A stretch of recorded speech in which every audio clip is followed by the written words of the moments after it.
My name is Emma Rodriguez, and am 24 years old. The day my stepmom screamed, "Get out of my house," while my father stood there in complete silence changed everything I thought I knew about family loyalty. What started as a simple Sunday dinner at my childhood home turned into the moment I discovered a devastating secret that had been hidden for over a decade. My Aunt Maya's decision to take me in that night wasn't just kindness. It was the beginning of the most satisfying revenge story you'll ever hear. Before we dive into this wild family drama that'll leave you questioning everything you think you know about blood relationships, let me ask you something. Where are you watching this from? Drop your location in the comments below, and if you're ready for a story that proves karma really does come full circle, smash that like button and hit subscribe, because this tale of family betrayal and ultimate justice is about to get absolutely insane. Trust me, you won't want to miss what happens next. Growing up, I genuinely believed I had won the step-family lottery. My father, David Rodriguez, had married Patricia when I was 8 years old, just 2 years after my biological mother passed away from cancer. Patricia seemed like everything a grieving child could hope for in a new mother figure. Warm, nurturing, and seemingly eager to include me in every family decision. She would braid my hair before school, pack elaborate lunches with little notes, and even insisted that I call her Mom Pat instead of Patricia. When she and my father had my half-brother Jake 3 years later, she made such a show of involving me in everything. I helped pick out his nursery colors, chose his first stuffed animal, and she constantly told everyone how lucky Jake was to have such a wonderful big sister. For 13 years, this was my reality. Patricia would post family photos on social media with captions like, "My beautiful children and blessed with the perfect blended family." She attended every single one of my school events, from elementary school plays to high school graduation. When I got accepted to college, she threw me a celebration party and gave a tearful speech about how proud she was of her daughter. I genuinely loved her, not just as a stepmother, but as the woman who had stepped in when I needed a mother most. She filled that void with such apparent grace that I never questioned whether her love was authentic. When friends complained about evil stepmothers, I would defend mine fiercely, telling them they just didn't understand how beautiful blended families could be. My father seemed to adore this dynamic. He would beam with pride when people complimented him on how well our family worked together. "Patricia saved us," he would say, wrapping his arm around her shoulders while I sat nearby, feeling grateful to be part of such a loving unit.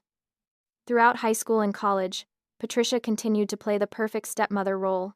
She sent care packages during finals week, came to my college graduation, and even helped me apartment hunt when I got my first job in marketing.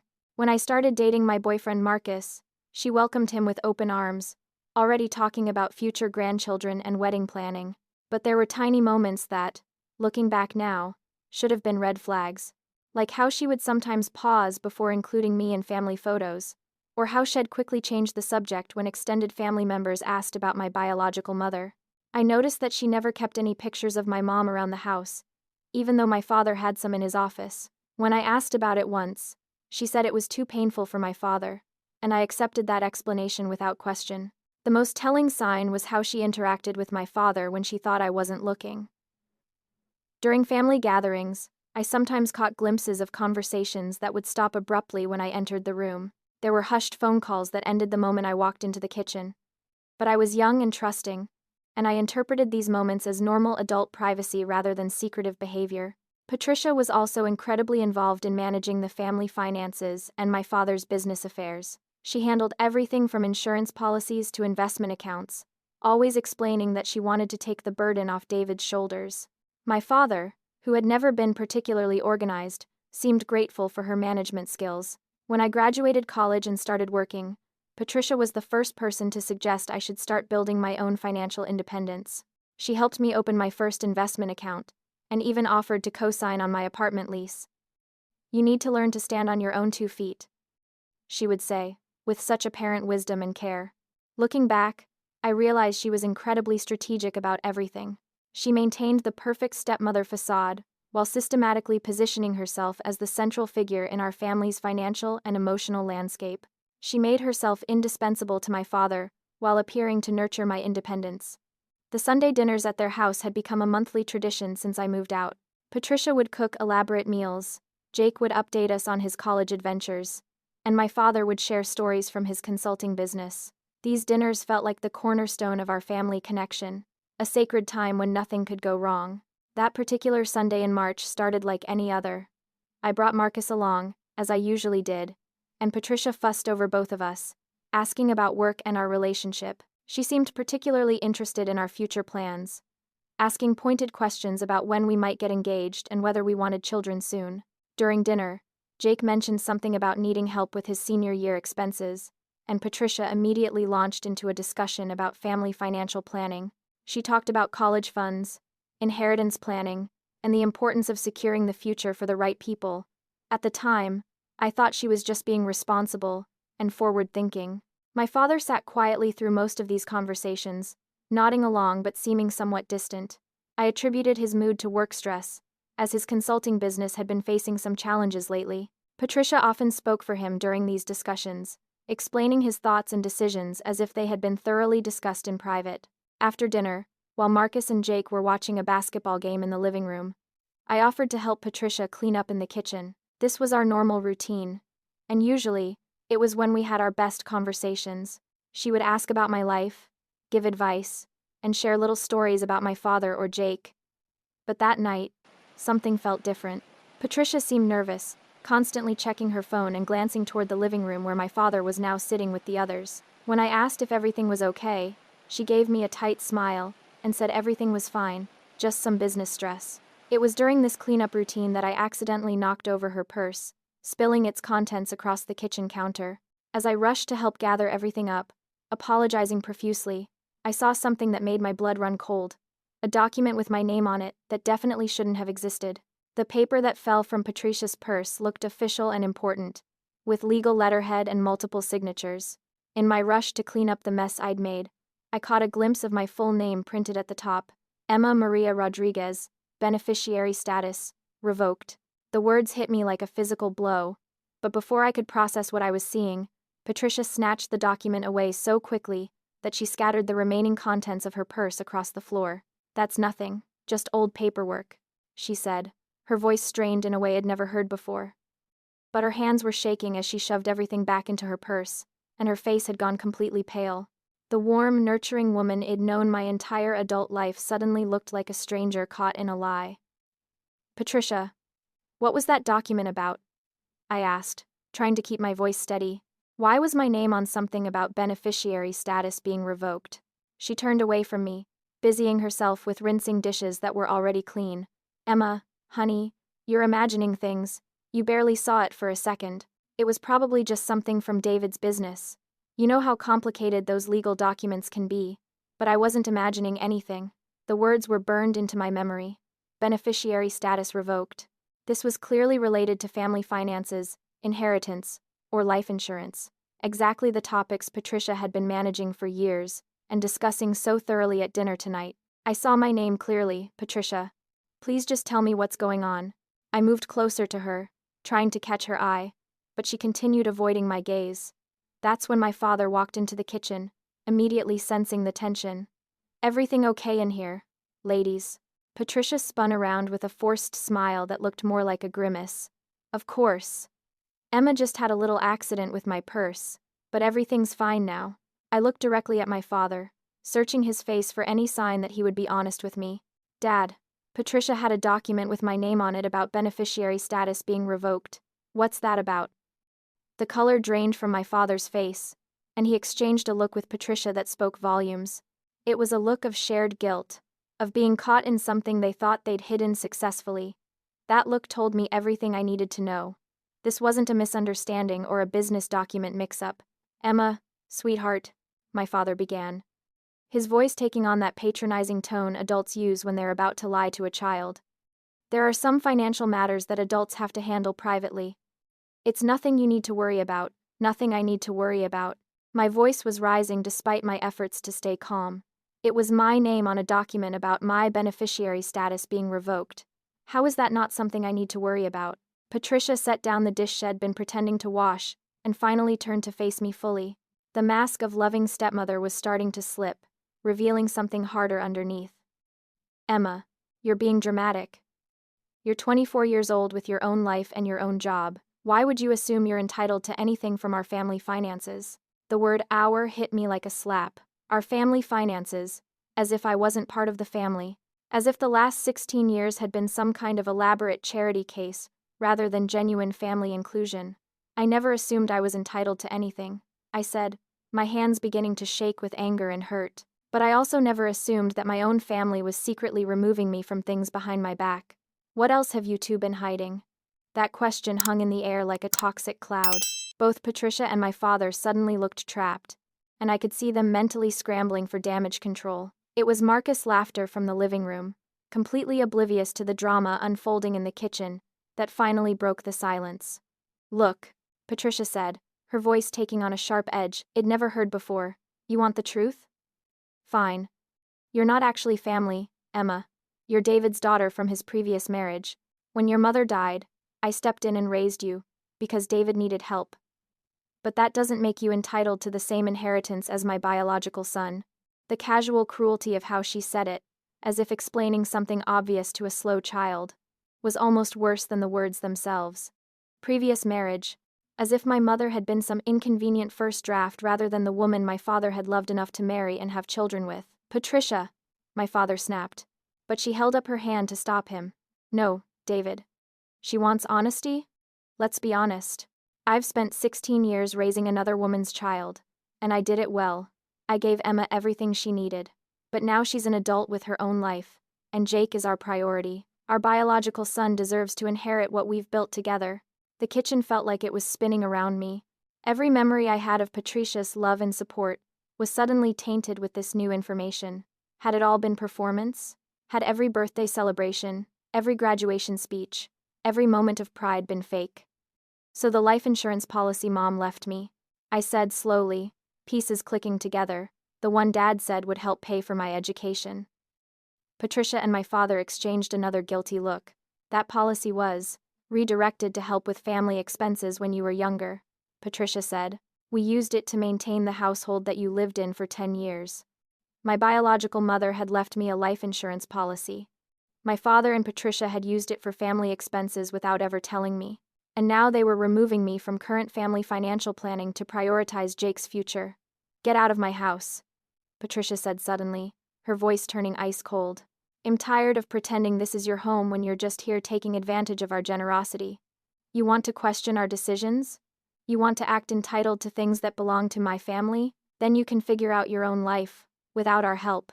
I looked at my father, waiting for him to defend me, to explain that this was still my family too, to tell Patricia she was wrong, but he just stood there in complete, devastating silence. The silence from my father felt like a physical weight pressing down on my chest. I stood there in the kitchen where I'd helped prepare countless family meals, staring at the man who had raised me, desperately waiting for him to say something, anything, that would make this right. But as the seconds stretched on, his silence became its own answer. Dad, I whispered, my voice barely audible. Are you going to say anything? He opened his mouth slightly, then closed it again, looking between Patricia and me like he was trapped between two impossible choices. But the choice shouldn't have been impossible. I was his daughter, his first daughter. The child had held while she grieved her mother. The girl had walked to school every day for years. The young woman had proudly introduced to everyone as his daughter. Patricia crossed her arms, clearly waiting to see which side he would choose. The satisfied smirk on her face told me she already knew the answer. Emma, he finally said, his voice barely above a whisper. Maybe you should go home tonight. We can talk about this later when everyone's calmed down. When everyone's calmed down, as if I was the one being unreasonable, as if discovering that my family had been systematically erasing me from their future plans was just an overreaction that needed managing. That's it. My voice was getting louder, and I could hear Marcus and Jake's conversation pause in the living room. You're going to let her throw me out of the house I grew up in, and all you can say is that I should go home and calm down. The kitchen door swung open, and Marcus appeared, his cheerful expression immediately shifting to concern when he saw my face. Emma? What's wrong? We heard voices. Before I could answer, Patricia stepped forward with that practiced smile she'd perfected over the years. Oh, just a little family disagreement, Marcus. You know how emotional women can get. Emma's just upset about some boring financial planning discussions. The way she dismissed my pain as female hysteria while maintaining her perfect hostess facade made something snap inside me. Don't you dare, I said, my voice shaking with rage. Don't you dare minimize this or make it sound like I'm being irrational. Jake had followed Marcus into the kitchen. And now my little brother, my half-brother, I corrected myself bitterly, was witnessing this complete meltdown of our family dynamic. At 19, Jake still had that innocence that comes from being the protected, planned, wanted child. He looked confused and uncomfortable, clearly not understanding the undertones of what was happening. "What's going on?" Jake asked, looking between all of us. "Nothing that concerns you, sweetheart," Patricia said, reaching out to touch Jake's arm protectively. "Emma's just learned about some adult financial decisions, and she's having trouble accepting that she needs to be independent now." The way she explained it made me sound like a spoiled child having a tantrum about money. But this wasn't about money. This was about family, about belonging, about the devastating realization that the love Id thought was unconditional had actually come with terms and conditions Id never known existed. "Dad," I said one more time, putting everything I had into that word. All the years of trust, all the memories we'd built together, all the love Id thought we shared. "Please, just tell me this isn't what it looks like." My father's eyes filled with tears, but he still couldn't find his voice. He stood there looking miserable and guilty, but not guilty enough to actually stand up for me. That's when I knew I had lost him completely. Patricia hadn't just married my father. She'd systematically replaced my mother's influence, erased my mother's financial provisions for my future, and convinced my father that his biological daughter was somehow less deserving of family loyalty than his stepson. "I can't believe this," I said, looking around the kitchen that had once felt like the heart of my family home. 16 years, Patricia. 16 years of me thinking you actually loved me." "I did love you," she said, but her tone was defensive rather than warm. "I fed you, clothed you, took care of you when you were sick, helped with homework, attended your school events. I did everything a mother would do. But you never thought of me as your daughter. It wasn't a question anymore. You had a mother, Emma. I was doing David a favor by helping raise you, but I never promised to put you ahead of my own biological child." Marcus stepped closer to me, finally understanding that this was serious. "Emma, what's happening? What financial decisions? This whole time has been absolutely devastating, hasn't it? The betrayal, the silence, the realization that everything you believed about family loyalty was built on lies. I know you're probably sitting there thinking about your own family relationships, wondering if there are secrets being kept from you too. If this story is hitting close to home, or if you're just as shocked as I was by Patricia's manipulation, let me know in the comments. And definitely stick around because what happens next, when my Aunt Maya gets involved, changes everything in ways none of us saw coming. Make sure you're subscribed because this revenge story is about to take a turn that'll leave you questioning everything you think you know about justice and karma. Before I could answer Marcus' question, I heard my phone buzzing with a text message. It was from my Aunt Maya, my father's sister. "Just got a weird feeling I should check on you. Everything okay, sweetheart?" The timing was almost supernatural. Maya had always had this intuitive connection with family members, showing up exactly when people needed her most. She was the aunt who remembered every birthday, who drove 3 hours to attend every graduation, who sent care packages during college finals. Unlike Patricia's performative care, Maya's love had always felt effortless and genuine. I looked at my father one more time, giving him one final opportunity to choose his daughter over his wife's cruelty. But he just stared at the floor, trapped in his own cowardice. "You know what?" I said, pulling out my phone to respond to Maya's text. "I'm going to call someone who actually treats me like family." Patricia's face immediately shifted to alarm. "Emma, there's no need to involve other people in private family matters." But I was already typing back to Maya. "Can you come pick me up? I need to leave Dad's house right now." Her response came back immediately. "On my way. Don't move." The next 20 minutes were the longest of my life. Patricia kept trying to convince me I was overreacting, suggesting we could work everything out like reasonable adults. My father attempted a few weak protests about not wanting me to leave angry, but he still couldn't bring himself to actually defend me or contradict his wife. Marcus packed up our things while Jake sat in confused silence, finally beginning to understand that our family wasn't as perfect as Head always believed. When Maya's headlights finally appeared in the driveway, I felt like a lifeline had been thrown to a drowning person. Maya didn't even knock. She walked straight into the house like she owned it, her presence immediately commanding the room. At 52, my father's older sister had this fierce energy that made people take notice. She took one look at my tear-stained face, then slowly turned her gaze to Patricia and my father. What did you do to my niece? Her voice was deadly calm, which somehow made it more intimidating than if she'd been yelling. Patricia immediately went into damage control mode. Maya, this is really a private family matter. Emma got upset over some financial planning discussions, but we can handle this ourselves. Maya's laugh was sharp and humorless. Financial planning? Is that what we're calling theft now? The word theft hung in the air like a bomb. My father's face went completely white, and Patricia took a step backward. I'm sorry, what? I said, looking between Maya and my parents. Maya pulled out her phone and started scrolling through what looked like legal documents. Emma, sweetheart, I think it's time you learned some things about your mother's estate that your father and his wife have been hiding from you. Maya, stop. My father finally found his voice, but it was weak and pleading. This isn't the time or place. When exactly was the right time, David? When Emma turned 30? 40? Or were you planning to take this secret to your grave? Maya's voice was getting louder, and Jake was looking increasingly uncomfortable. She turned to me with gentle eyes that reminded me so much of my father's, back when he used to look at me with love instead of guilt. Your mother left you a substantial life insurance policy, honey, $500,000, to be exact. It was meant to secure your education, your future, maybe help you buy a house someday. The number hit me like a physical blow. $500,000. Not the small policy Patricia had mentioned using for household expenses. But more importantly, Maya continued, pulling up another document on her phone. Your mother also left you a trust fund that your grandparents had established. Your father was supposed to be the trustee until you turned 25, which happens next month, by the way. Happy early birthday, sweetheart. You're about to inherit $1.2 million. The kitchen fell silent except for the sound of Patricia's sharp intake of breath. Marcus grabbed my arm to steady me because I felt like I might collapse.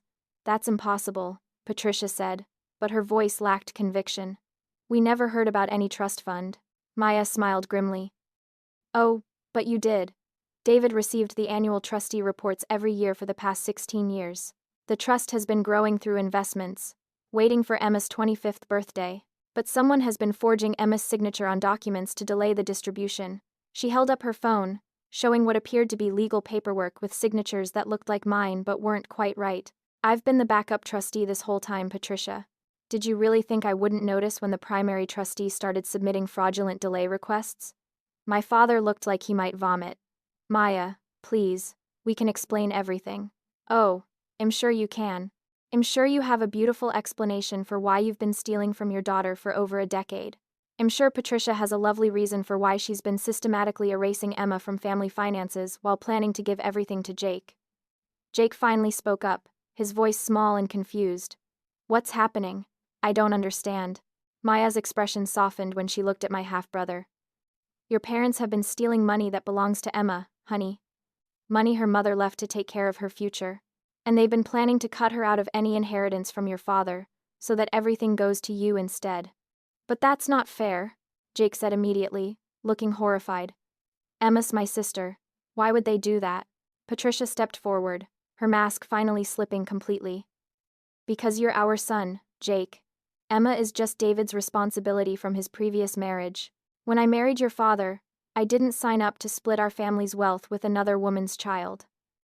The casual cruelty in her voice made Jake recoil. For the first time, my little brother was seeing his mother's true character, and he clearly didn't like what he saw. Actually, Maya said, pulling up yet another document, that brings us to the most interesting part of this story. Patricia, would you like to tell Emma about the prenup you signed when you married her father? Patricia's face went ashen. That's private. The prenup that specifically states that if Emma is ever cut out of family finances or treated differently than biological children, you forfeit all rights to David's assets and the marriage can be dissolved with cause. I stared at my father in shock. You put that in a prenup? You actually protected me legally. Maya nodded. Your father might be a coward, but he wasn't completely stupid 16 years ago. He insisted on that clause because he promised your dying mother that he would always protect your interests. Now Patricia was the one who looked like she might collapse. David, you never told me about that specific clause. Because you never should have been planning to violate it. Maya shot back. But Emma, hair is the really beautiful part. Every single document Patricia has had you removed from. Every financial decision made without your knowledge. Every attempt to redirect your inheritance to Jake instead. It's all grounds for your father to divorce Patricia with cause and recover everything she would have been entitled to in the marriage. The implications were staggering. Patricia had been so focused on cutting me out to benefit Jake that she'd been systematically violating the legal agreement that allowed her to be part of the family finances in the first place. There's more, Maya said, her smile becoming genuinely satisfied now. Patricia, did you really think I wouldn't investigate when I noticed the irregularities in Emma's trust? Did you think I wouldn't find out about the other beneficiary changes, the insurance policy modifications, the investment account transfers? She turned to me with triumph in her eyes. Honey, your stepmother hasn't just been stealing from you. She's been committing fraud on a federal level. Bank fraud, insurance fraud, identity theft for the forged signatures. The FBI tends to take these things very seriously. Patricia grabbed onto the kitchen counter like it was the only thing keeping her upright. My father was staring at his sister with a mixture of terror and something that might have been relief. So here's what's going to happen, Maya announced. Emma, you're coming home with me tonight. Tomorrow, we're meeting with lawyers to restore everything that rightfully belongs to you and to pursue criminal charges against Patricia for fraud. The next 72 hours felt like watching a controlled demolition in slow motion. Maya hadn't been bluffing about the legal consequences of Patricia's actions, and once the lawyers got involved, the full scope of the fraud became clear.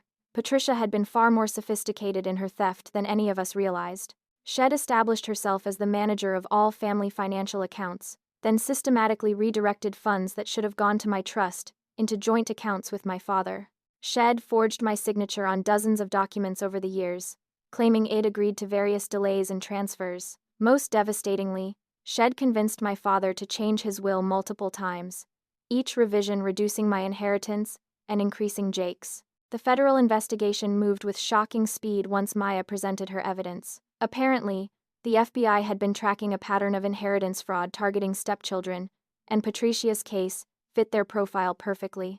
The special agent assigned to the case, Agent Rodriguez, no relation despite the shared name, explained that Patricia's methods were sophisticated enough to suggest she'd done this before. We're investigating her first marriage now, Agent Rodriguez told Maya and me during one of our meetings. Her first husband died in a car accident 7 years before she met your father. He had 2 children from a previous marriage, and they were also systematically removed from inheritance documents after their father's death. The revelation that Patricia might be a serial inheritance fraudster sent chills through me. Had my father been targeted specifically because he was a widower with assets and a vulnerable daughter? Had our entire family relationship been built on her calculating plan to steal my mother's provisions for my future? Meanwhile, Jake had moved in with Maya temporarily. My half-brother was struggling to process that his mother was a criminal, and that his entire inheritance had been built on stolen money. To his credit, Jake immediately volunteered to return anything that rightfully belonged to me, even though he was legally considered an innocent beneficiary. I don't want money that was stolen from my sister, he told the lawyers firmly. Emma's mom died when she was little. She deserves what her mother left her. Jake's loyalty meant everything to me during this nightmare. At least one relationship in our family had survived Patricia's manipulation intact. My father's response was more complicated.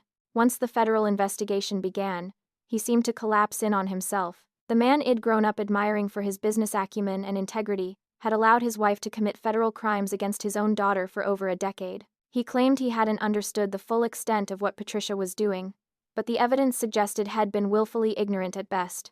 The prenup Maya had mentioned became crucial to untangling the financial mess. My father's lawyer explained that Patricia's violations were so extensive that she'd forfeited all marital property rights. Everything she'd accumulated during the marriage would be returned to my father's estate, and from there, redistributed according to his original intentions before Patricia's influence. But Patricia wasn't going quietly. When she realized the federal charges were serious enough to result in prison time, she tried one last desperate manipulation. She called me directly, sobbing, claiming that everything she'd done was because she loved our family so much that she'd wanted to protect Jake's future. Emma, you have to understand, she cried over the phone. I raised you for 16 years. I was the only mother you had. Doesn't that count for something? Doesn't all the love I gave you mean anything?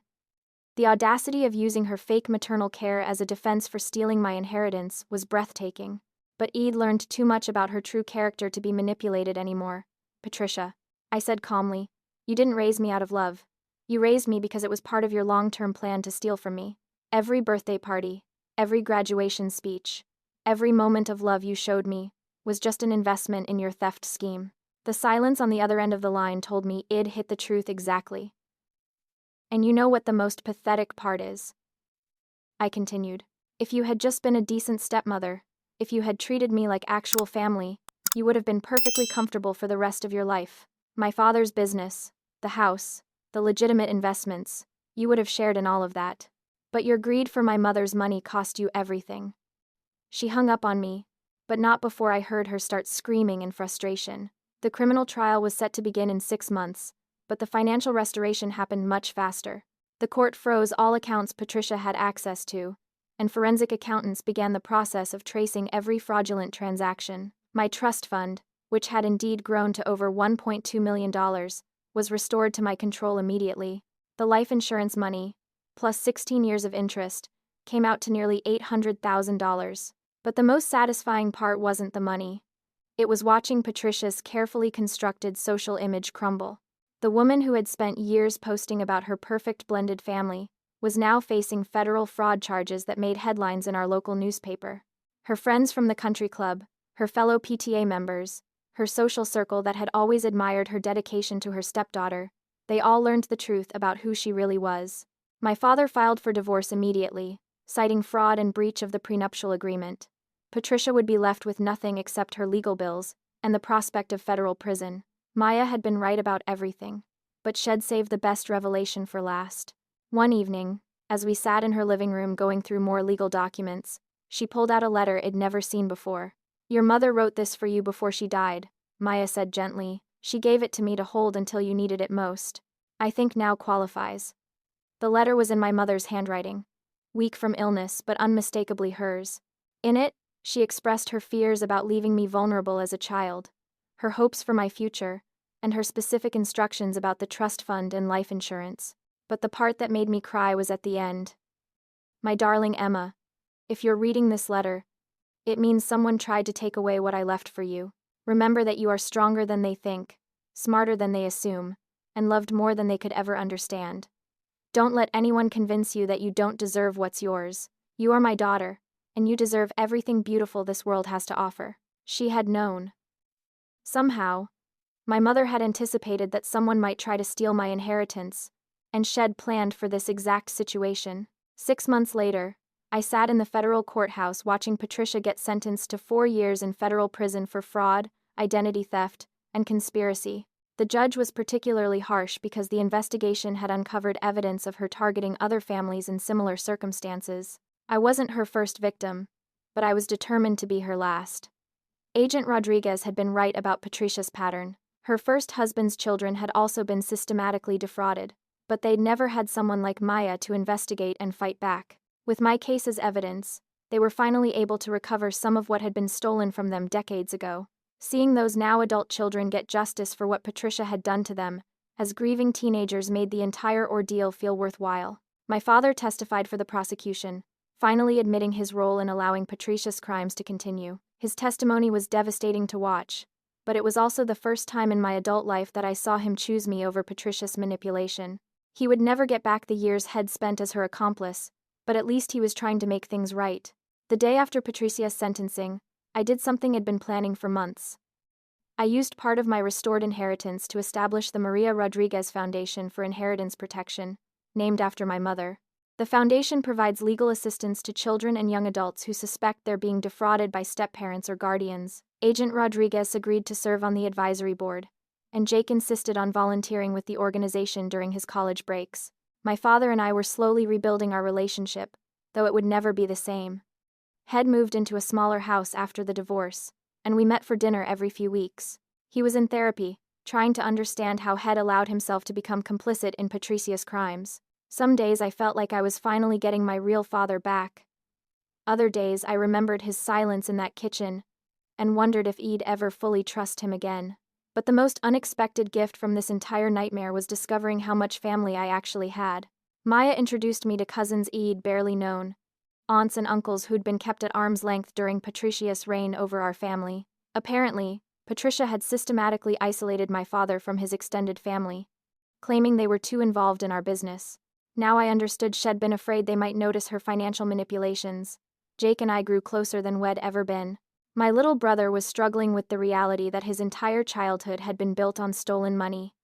But he channeled that guilt into becoming a fierce advocate for fraud victims. He changed his major to criminal justice and started volunteering with the foundation. Watching him transform from a sheltered college kid into someone genuinely committed to fighting injustice made me proud to call him my brother.